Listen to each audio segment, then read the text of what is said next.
Hi everyone, my name is Julie. This is Keep Calm with Books and Coffee. I talk about books on this channel, mainly books about magic, and today we're going to talk about some books that are on my backlist, but I still want to read.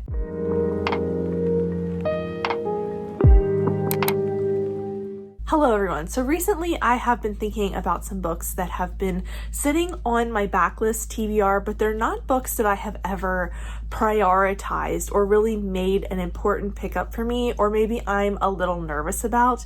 So I've never purchased them, I've never tried them, but they've been out for a while. They're backlist titles I'd like to get to someday, but they're books that I haven't checked out for one reason or another. So I thought I'd talk about 5 of those books today. These are books that are either new authors to me, authors I have tried before and I'm sort of on the fence about, or books that sound great in theory, but I'm not sure I'm gonna love. And they're just ones that have kind of just lingered in the background of my reading for years and years, of things that have been recommended to me or sound like a fun time, but I'm not sure they're going to be for me. So they haven't made it onto, the TBR when I've actually sat down to either buy books or read books.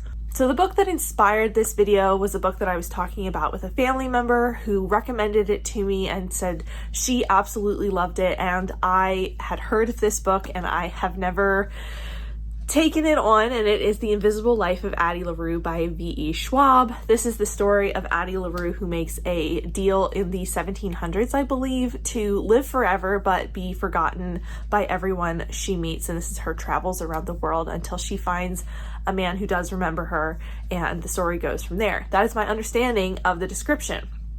And everyone I know loves this book, but I have had such a back and forth relationship with V.E. Schwab over the years. I love some of their books and I have DNF'd many of their books as well. It's usually one or the other. Like, it's not there's a 3-star in here. There is absolute love and there is DNFs. So I just find their writing very polarizing. I once heard them talk about how they like to set up all the dominoes in a story and then knock them all over. And I have found over the years that I don't think that writing style works for me in other cases as well. But I think that sums up some of my issues with their backlist. But this book in particular, I have heard so many good things about. It has been recommended to me in so many different times, places, by different people in my life, whether it's BookTube or my personal life or whatever. And I just haven't taken the chance on it. I have borrowed it from the library before, or, put it on hold at the library before, but nothing has ever lined up that it works out that I have time to read it when the library hold comes in.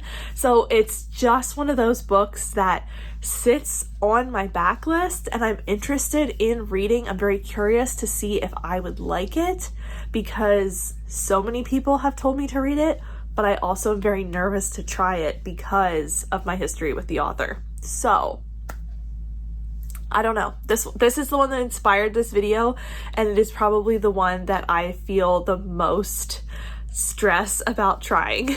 Next up is Station 11 by Emily St. John Mandel. Now, I think I have a valid reason for not reading this over the past few years, but even before that, I didn't pick it up. I was on the fence about it, but a lot of people told me to read it. This follows a couple of different timelines and I think a few different perspectives after a flu pandemic hits the world and changes society forever. And I think we're flip-flopping back in time to before and after this happens. And it sounds very interesting. I didn't want to read it during the pandemic, but now we're getting to the point where I think I may put this back on my radar again. But this is one that I kind of was just keeping an eye on for so long that it's never become a priority, never gotten onto my list. But so many different people in my life have told me that this book is great and that I should try this author, and I haven't done either of those things. So maybe someday, but yeah, this is one that really sits on the edge of my awareness, and then eventually it gets back on my radar again and I'm like, I need to try this book. Next up we have The Bone Season by Samantha Shannon, which is a book that fell off my radar for a long time, and then I believe these books have been revamped and they are being republished, and it sounds very interesting. It sounds like an interesting mix of fantasy, sci-fi, dystopian, which is right in my interests. I believe we're following a young woman who is clairvoyant, and clairvoyancy is outlawed in this world, and she gets either captured or put into a secret society when she realizes she has these powers. And it sounds all very interesting. It sounds like things that I have read before, kind of, but I would like to try this. And it sort of fell off my radar, fell off of books that I was paying attention to. It wasn't one I ever prioritized when it first came out, even though a lot of people loved it. But it has recently come back into my awareness, and I really want to try this one. This is one that I would say is the strongest of the contenders so far that I would like to make a priority and pick up, but I just haven't done it yet. Next up is 2 books by the same author, and it is Vampires of El Norte and The Hacienda by Isabel Canet. And both of these just seem to have the right blend of paranormally horror suspense that I particularly like. Like, is it paranormal or not? It's very, I haven't tried either book, so I don't know for sure, but it seems like this blend of things that I like and I would be very interested to try.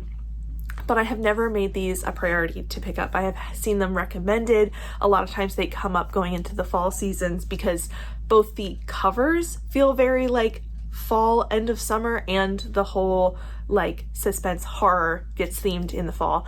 But these stay on my radar year round because I do want to read them. I always think of them when I don't have any holds left on at my library. Like, I'll be scrolling through my library and I'll try to put one on hold, and I never have a spot for them, and I always mean to, so I need to get to these. They just sound great. I've heard good things.